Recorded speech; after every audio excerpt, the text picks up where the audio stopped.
Alright, today's project is replace the charge controller in my RV. This is the second one that has went out on me. The one in the box you see there to the left, that'll be the third one to go in this unit. I have a 2005 Pace Aero. First one lasted about a year. Second one lasted a good bit longer because I was conservative about when I plugged it in for storage. Instead of leaving it plugged in all the time to keep my batteries topped up, I would use external chargers clamped directly to the battery. In fact, they were small battery maintainers is what they were. That gave me a few more years of life out of this one than the first one, but it has since failed. And it looks like a WFCO 65 amp.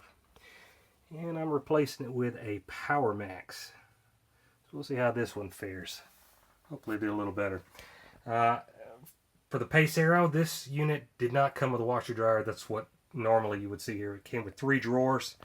One of them I've already pulled out. And then it has this piece of wood that actually covers this part. So you have to remove that to get it out. Alright, let me unscrew this thing. It's held in with the screws on either side. You can see one right there. Thought it worth mentioning that second drawer is also worth taking out. Makes it a lot easier to get back in there. So then you can get all the way over there.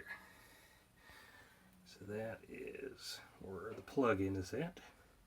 Some of the other wiring goes through there. See the drain for the washer and dryer should you get one. And let me remove those screws.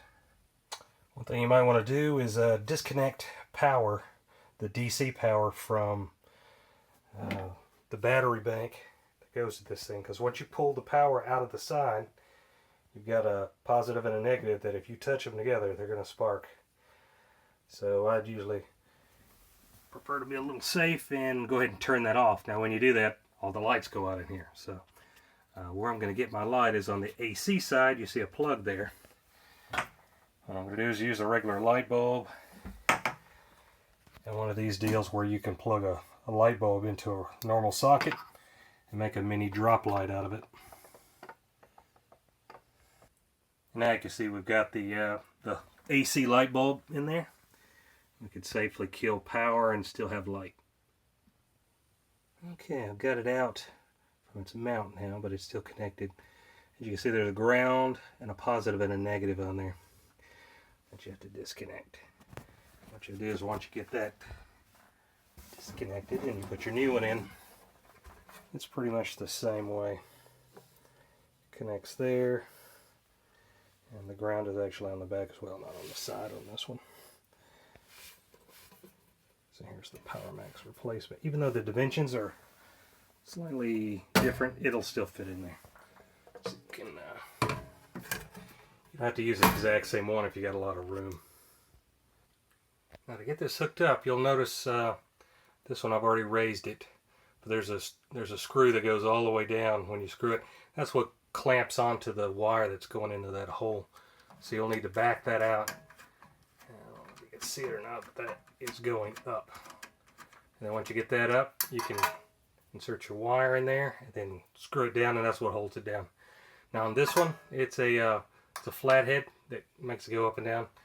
On the one that's in there, I've got to use an Allen wrench.